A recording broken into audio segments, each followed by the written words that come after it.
જ્યારે આપણે બીજાને આપણા દુઃખના જવાબદાર માનીએ ને, તો એ જે તે વ્યક્તિઓ આપણા કંટ્રોલમાં હોય ખરા? આપણે એમ માને કે આજ દિવસ સુધી મને જેટલું દુઃખ મળ્યું ને, એ કયા કયા વ્યક્તિઓને લઈને મળ્યું, એનું આપણે લિસ્ટ કરીએ.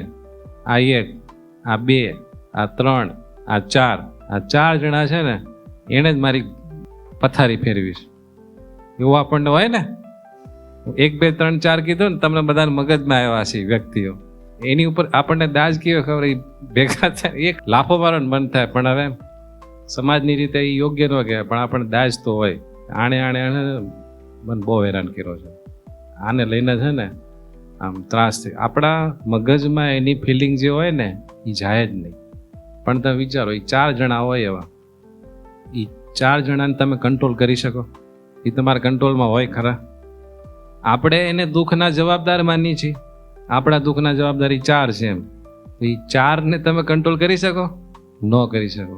પણ જ્યારે આપણે એમ માનીએ કે એ દુઃખનો જવાબદાર તો હું છું, તો તમે પોતાને કંટ્રોલ કરી શકો કે નહીં?